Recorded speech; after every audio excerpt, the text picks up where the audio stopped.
Voilà, nous lisons dans Galates chapitre 5, verset 22.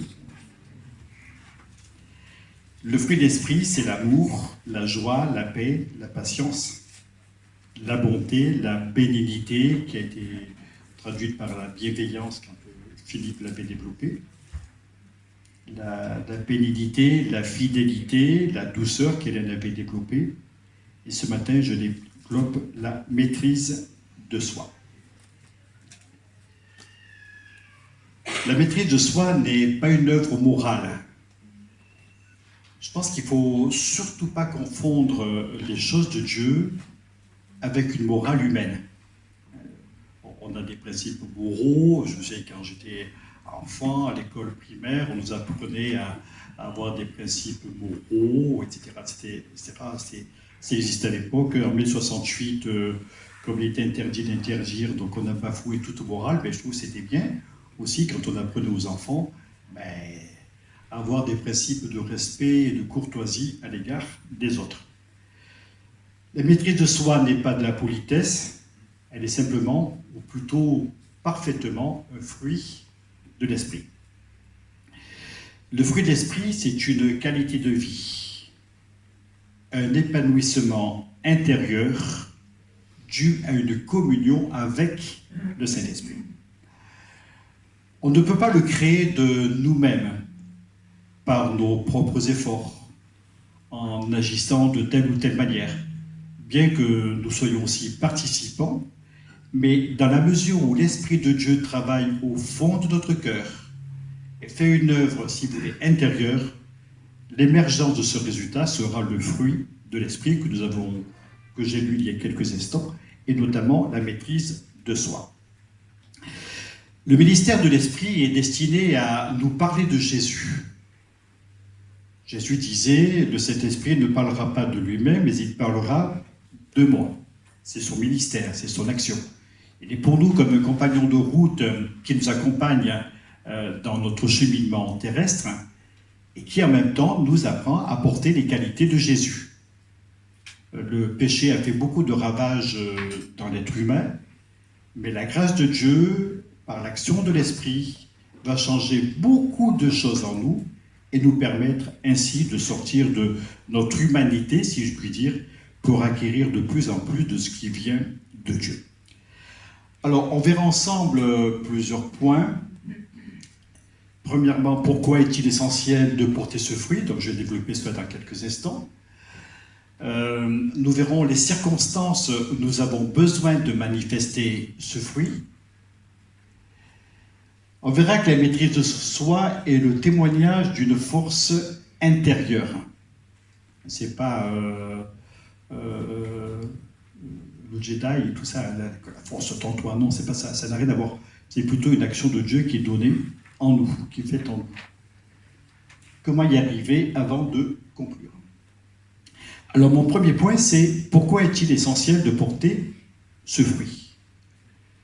Premièrement, parce qu'il n'est pas naturel au cœur humain. La Bible dit que nous étions des rebelles à cause de notre péché, dans les Éphésiens.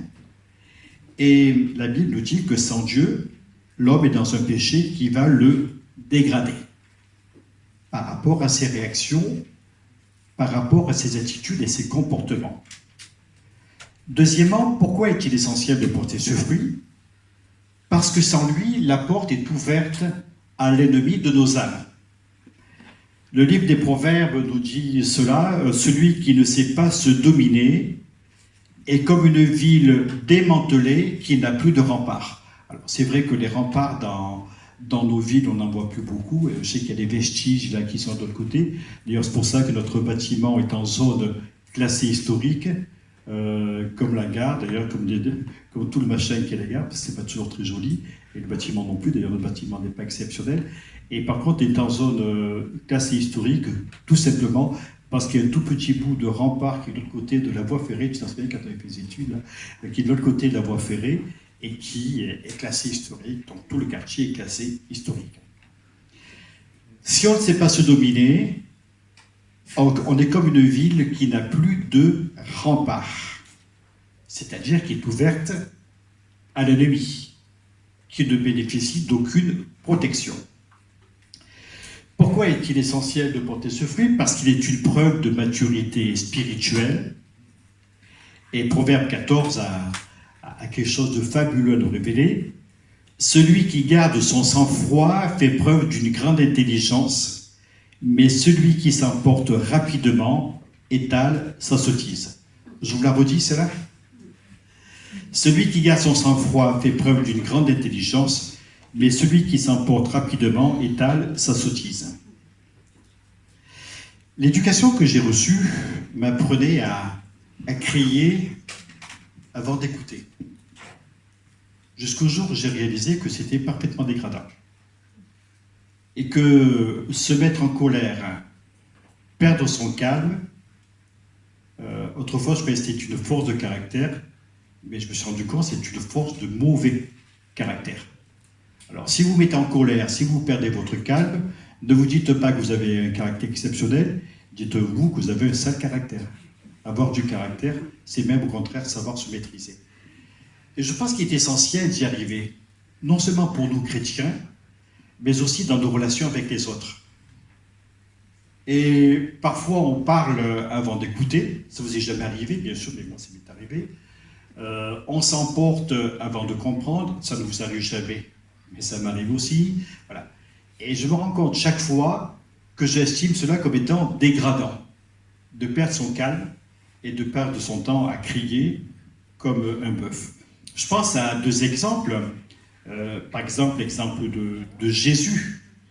Il nous est dit qu'il était maltraité, qu'il était opprimé, c'est dans le Ésaïe chapitre 53, mais il n'a pas ouvert la bouche. Rappelez-vous également Étienne, lorsque lapidé, sous les injures, les cris, la méchanceté qui était déversée contre lui, il nous est dit que Étienne est resté calme, silencieux. Que se passe-t-il? Voilà, tu peux écouter tranquillement. Étienne est resté tranquille, sous les colibés, sous les pierres que lui envoyaient ses ennemis. Alors, pourquoi est-il essentiel de porter ce fruit? Eh bien, parce qu'il ne nous est pas naturel, parce que sans lui, la porte est ouverte à l'ennemi, parce qu'il est une preuve de maturité. On va essayer de voir les circonstances. Elles sont, j'en ai relevé 7, il y en aurait certainement plus, certainement moins, comme vous voulez. Les circonstances, nous avons besoin de porter ce fruit. D'abord, pour le contrôle de nos émotions. Être capable de gérer son émotivité est une bonne chose. Parce que si pour un oui, pour un non, nous paniquons, nous réagissons, nous pleurons, nous rions, etc., je trouve dommage. On doit aussi apprendre à gérer nos émotions. Proverbe chapitre 19 nous dit ceci: la raison de l'homme lui fait maîtriser sa colère, mais sa gloire, c'est de passer par-dessus l'offense. Alors c'est vrai, on raisonne, on se dit, c'est normal que je me mette en colère, que je crie comme un veau, etc. Enfin, je ne sais pas si un veau ça crie, mais bon, c'est une expression, je crie comme un veau, mais sa gloire, c'est de passer par-dessus l'offense. La Bible nous dit qu'on a le droit de se mettre en colère. Vous êtes soulagés, là? Dans les Éphésiens, chapitre 4, verset 26, la Bible dit, si vous vous mettez en colère, ne péchez pas, et que le soleil ne se couche pas sur votre colère. Dire, ouais, ça c'est facile à dire, hein.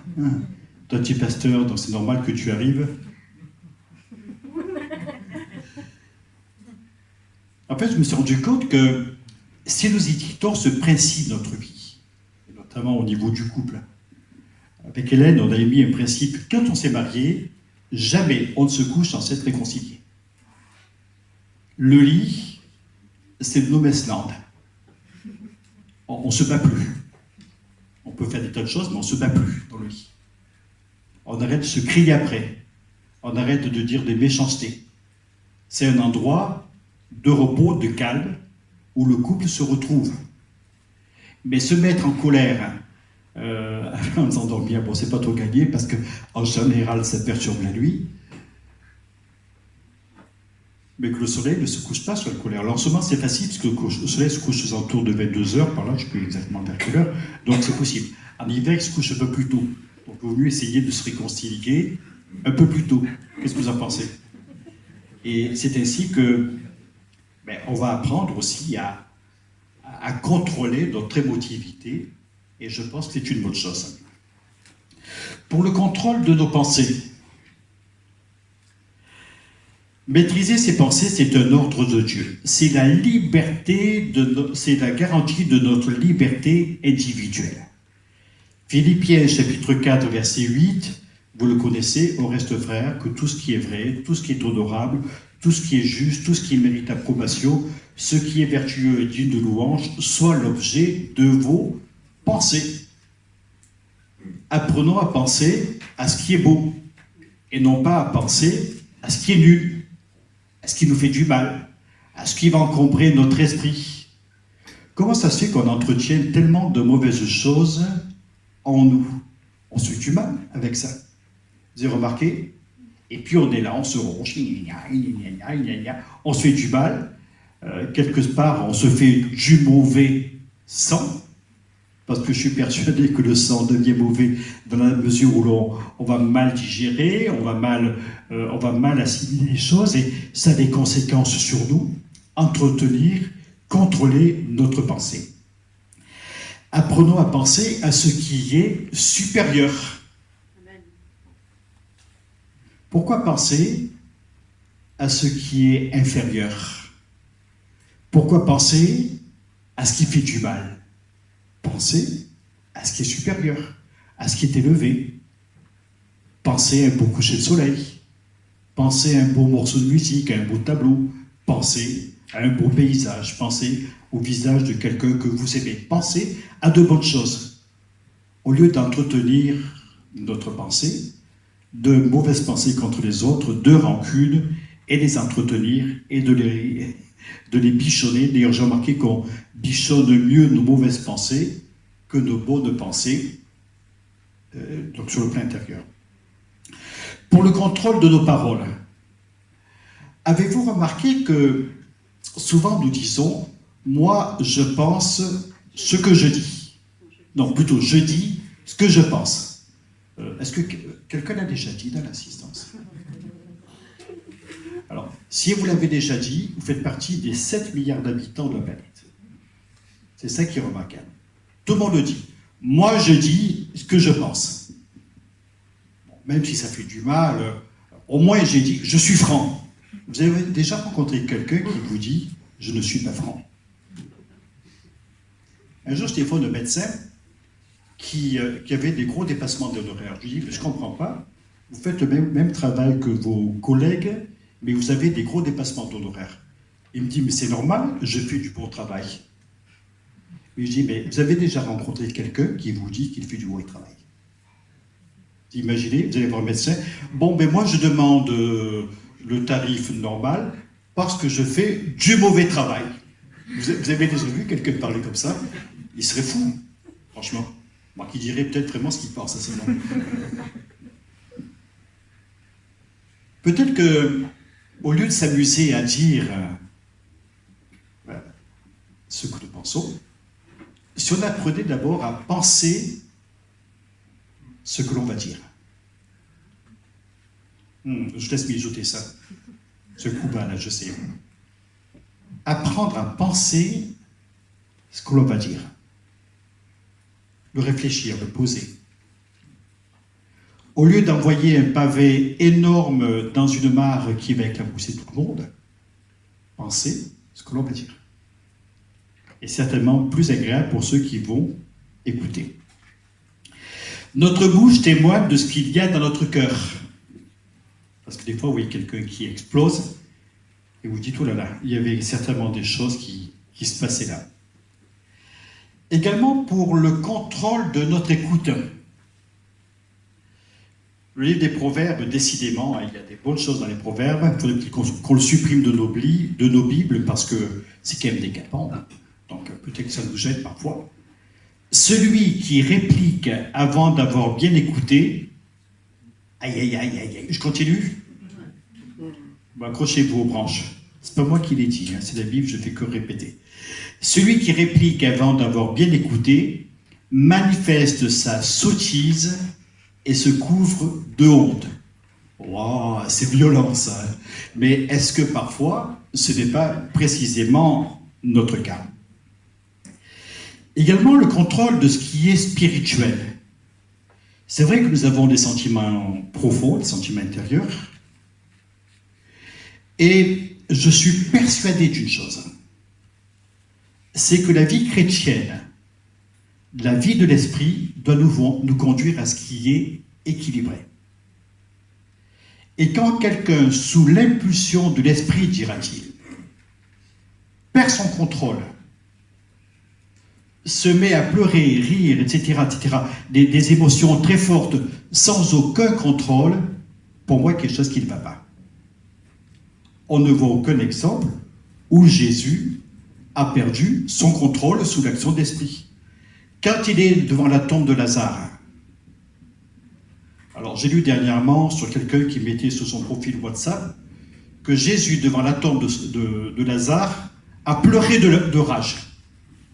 Je sais pas, moi j'ai toujours cru que Jésus pleurait la perte de son ami. D'ailleurs, les autres diront, ceux qui sont là, voyez comment il aimait. Donc les pleurs qu'aura Jésus vont témoigner de son amour pour Lazare. Mais moi, je ne vois pas Jésus en train de pleurer de rage, vous voyez. J'ai vu des enfants pleurer de rage parce qu'on leur avait retiré leur sucette ou leur biberon. J'ai vu des adultes pleurer de rage parce qu'on n'est pas démarré assez rapidement au feu vert, et qui pleurent de rage et puis qui vous crient plein de noms d'oiseaux.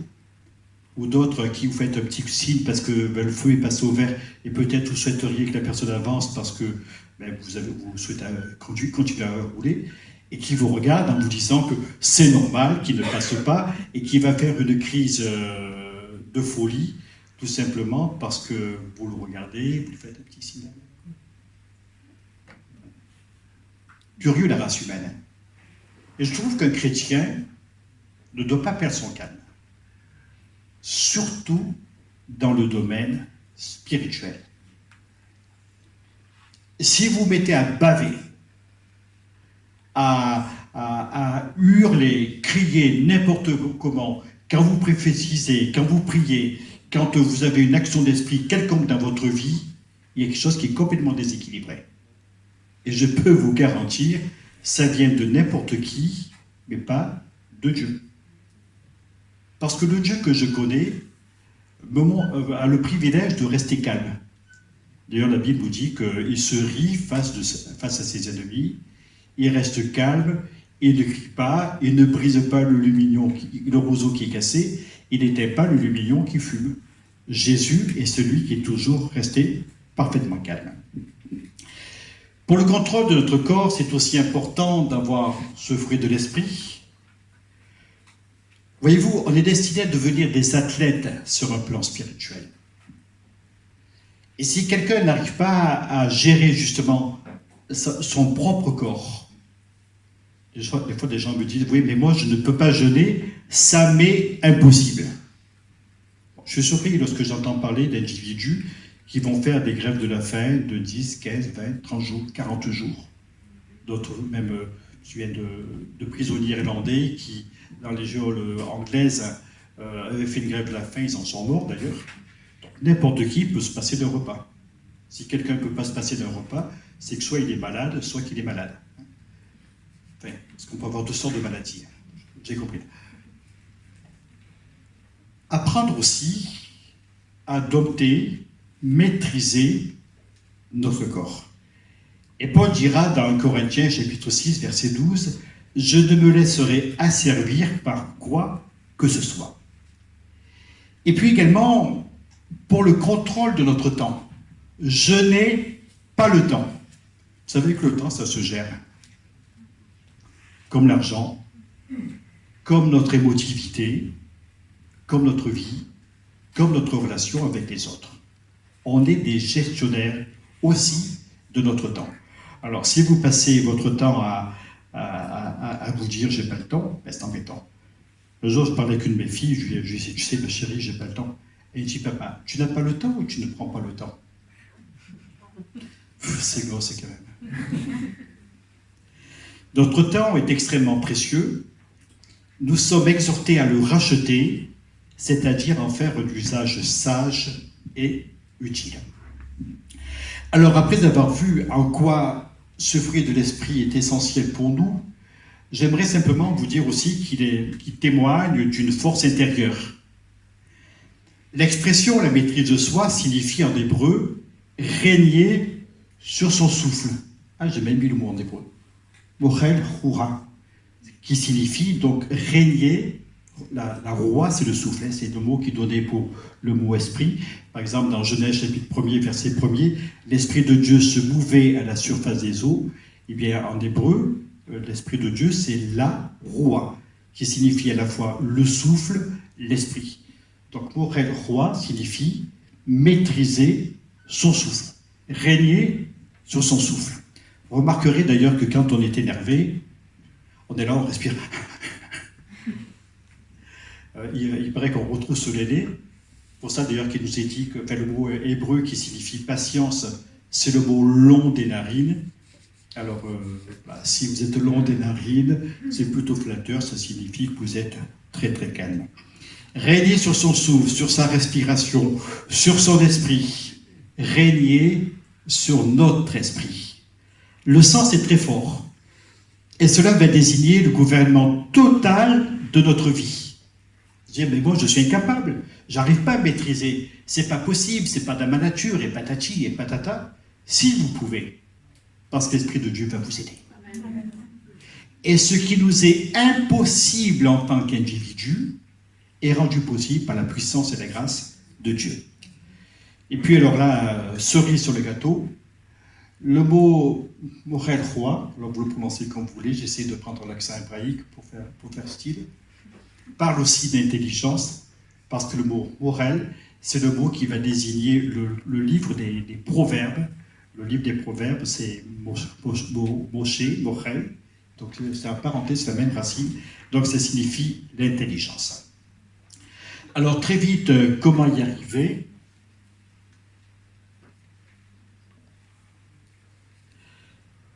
Ces différents traits forment un tout vivant et homogène qui va se compléter. On doit apprendre à être maître de toute notre nature. Et la grappe du fruit de l'esprit, qui est composée de foi, de valeurs spirituelles, d'expérience, de maîtrise de soi, de patience, etc., forme un tout que nous devons acquérir dans notre propre vie. Et seule la foi nous permet d'acquérir ces valeurs appuyées sur l'expérience que nous avons de Dieu. La maturité d'un chrétien ne se voit pas dans les exploits qu'il va accomplir.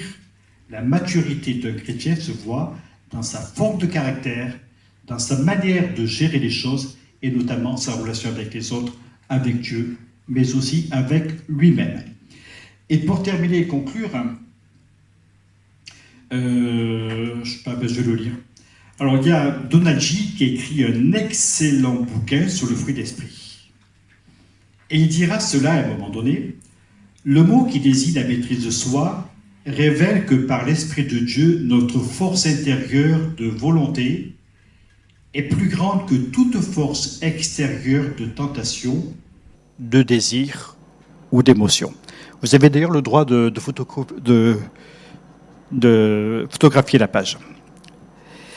Il dénote le contrôle parfait de nous-mêmes.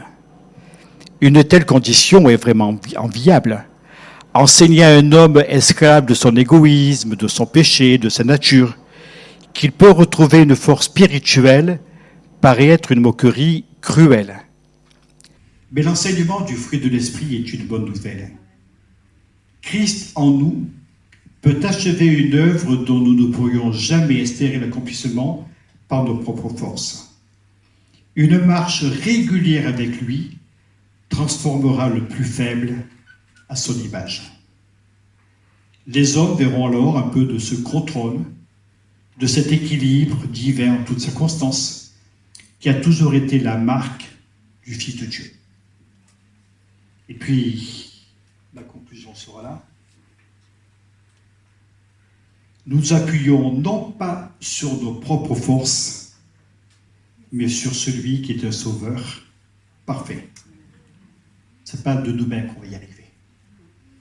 Mais on regarde et on s'appuie sur le chef de notre foi, celui qui rend notre foi parfaite. Amen. Voilà, j'en ai terminé. Que le Seigneur bénisse notre écoute à chacun. Hop là, ça s'en va. Que le Seigneur bénisse notre écoute à chacun et qu'il nous soit donné aux uns et aux autres de continuer à marcher avec fidélité dans ses voies. Vous allez me dire, oui, mais moi j'ai du mal à me contrôler. C'est normal. Vous faites partie des 7 milliards d'habitants de la planète. J'ai du mal à garder mes paroles, j'ai du mal à ne pas être agressif. C'est normal. On est là pour apprendre. Je rappelle que tous les matins, nous partons à l'école de Dieu, avec notre petit cartable. Notre maman a mis notre goûter pour 10 heures. Et puis, on va apprendre à l'école de Dieu. Et puis là, on va retrouver nos petits camarades, les humains de la Terre. C'est avec eux qu'on va mesurer où nous en sommes sur le plan de notre piété. Vous allez arriver à votre travail, vous avez votre chef de service qui, ce jour-là, a décidé de vous prendre comme bouc émissaire. Vous restez calme, tranquille. Vous le regardez dans les yeux et vous dites au fond de vous-même, j'ai la force intérieure. Ce n'est pas que la force soit en toi, mais que la force de Dieu soit dans ta vie. Amen. Amen. Et puis en sortant du culte, vous allez rencontrer un automobiliste qui ce jour-là a décidé de faire le Paris-Dakar sur la petite rue que vous traversez. Et puis, restez calme. Si vous l'injuriez, ne le lui dites pas. D'abord, ça ne peut avoir que des conséquences graves. En tout cas, restez calme. Et vous verrez qu'à rester calme, vous prendrez une victoire sur vous-même. Nous sommes appelés à être des vainqueurs. Alléluia. Amen. Je vous propose quoi comme chant? Sois fort, vous allez voir ça. On va prier ensemble et on va chanter « Sois fort, tiens bon, le Seigneur est avec toi ». Quelle grâce, Seigneur, de pouvoir compter sur toi jour après jour et de pouvoir agir dans nos propres vies. Seigneur, ce qui nous est impossible de faire est possible à Dieu de le faire. Et nous voulons rentrer dans cette perspective de foi, de regard posé sur toi, pour que tu nous apprennes, Seigneur, à être semblable à l'image de Jésus. Merci notre Père, notre Dieu, au nom de Jésus. Amen. Amen. Amen.